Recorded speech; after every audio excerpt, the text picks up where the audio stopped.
गंवार सास। ममता ने अपने बेटे को पढ़ा लिखाकर बड़ा आदमी बनाया। अब वो शहर में अपने परिवार के साथ रहता है। एक दिन ममता का बेटा रोहन अपनी पत्नी आलिया से कहता है, अरे आलिया, सुनो, माँ अब से गांव में नहीं रहेगी। वो हमारे साथ यहीं रहेंगी शहर में। उनका कमरा आज नौकर से बोलकर अच्छे से साफ करवा देना। ओह, आज तो मेरी किटी पार्टी है, फिर मुझे जिम और फिर शॉपिंग। ठीक है, कल करवा दूंगी। अ, अच्छा, लेकिन माँ के सामने ये कपड़े नहीं चलेंगे। हाँ, तुम्हें साड़ी या सूट पहनना होगा। अरे बिल्कुल भी नहीं। मेरे मम्मी पापा ने इतना पैसा लगाकर शादी इसलिए नहीं की थी कि मैं अपनी मर्जी के कपड़े पहन ओढ़ भी ना सकूं। अरे चलो, गुस्सा मत हो, लेकिन कुछ दिन तो माँ की खुशी के लिए कर सकती हो ना। लेकिन आलिया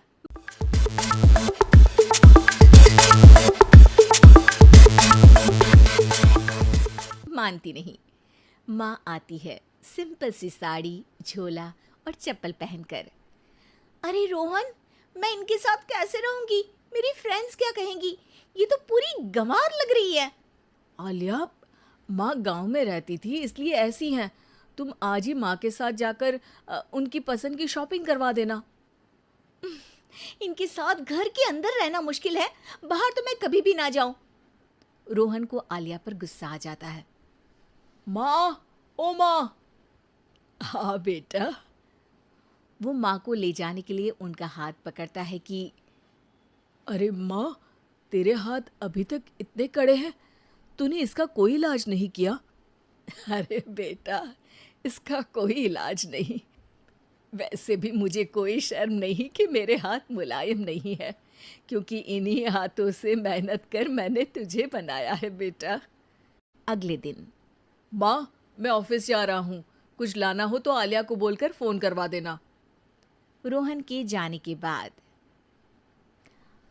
आप ना आज कमरे में ही रहिएगा, घर में पार्टी है, मेरी सहेलियां आ रही हैं, मैं उन लोगों के सामने आपको नहीं ला सकती हूँ। ठीक है बहू, लेकिन तुम कहो तो मैं कुछ खाने को बना दूँ तुम लोगों की पार्टी के लिए।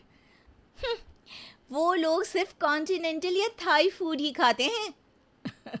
कोई बात नहीं, कभी इंडियन खिलाने वाला कोई मिला नहीं होगा ना। मैं बनाकर कमरे में चली जाऊंगी। जैसे आपकी मर्जी। आलिया के घर उसकी दोस्त आती हैं, पार्टी होती है। अरे वाह आलिया, ये क्या है खाने में? बड़ा ही स्वादिष्ट है यार, इसकी रेसिपी मुझे चाहिए। हाँ, और ये दाल, ओ माय गॉड, मैंने तो किसी 5 स्टार में भी ऐसी दाल नहीं खाई है। यार तू कुक को यहाँ बुलाना। अब आलिया घबरा जाती है। हाँ हाँ हाँ, क्यों नहीं, माँ जी ज़रा बाहर आइए। आलिया की सास सिंपल सी साड़ी और गांव के अंदाज में आती है। अरे बहू, क्या हुआ? खाना पसंद नहीं आया क्या? बहू? अरे ये गांव से दिखने वाली औरत तुम्हें बहू क्यों बोल रही है? कौन है ये? वो हमारी नई नौकरानी है। सास बहू की बात सुनकर बहुत दुखी हो जाती है। वो सर झुकाकर जा ही रही होती है कि एक सहेली बोल पड़ती है। अरे कहाँ जा रही हैं माँ जी? वो उठकर उनके पैर छूती है। जीती रहो बेटा। क्या है ना, आपकी शक्ल बिल्कुल मेरी माँ जैसी है। पता है आलिया, मैं शहर पढ़ने आई और फिर शहरी हो गई, लेकिन मेरे माँ पापा तो आज भी गांव में रहते हैं, बिल्कुल इनके जैसे ही हैं। आप यहाँ बैठिए ना आंटी, आप सच में बड़ी खूबसूरत है और आपके हाथ का खाना तो लाजवाब है। काश ये मेरी सास होती। सभी सहेलियां सास को घेर कर बैठ जाती हैं और उनसे खाने की रेसिपी पूछ रही होती है कि तभी घर की बेल बजती है और रोहन आता है। अरे क्या बात है, आज आप लोग हमारे घर में? और ये लोग तो मुझे आलिया से ज़्यादा माँ की सहेलियाँ लग रही हैं। क्या ये आपकी माँ है? लेकिन आलिया ने तो कहा कि ये उनकी नौकरानी है और इन्होंने भी नहीं बताया। वो नहीं बताएंगी, क्योंकि उनके लिए बच्चों की इज्जत और उनकी खुशी सबसे पहले है। मुझे माफ कर दो।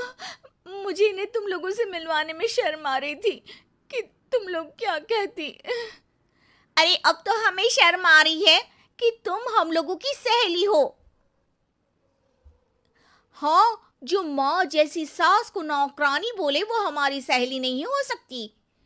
ये बोलकर सभी वहां से जाने लगती है कि सास बोलती है, आलिया की तरफ से मैं तुम लोगों से माफ़ी मांगती हूँ। उसने जो कहा उसके लिए मैं उसे माफ़ करती हूँ। अब तुम लोग भी उसे माफ़ कर दो, क्योंकि अगर तुम लोगों ने उससे दोस्ती तोड़ी तो फिर मेरे हाथ का खाना कैसे खाओगी? नहीं नहीं आंटी, जरूर आएंगे, लेकिन अब आलिया की नहीं बल्कि आपकी सहेली बनकर।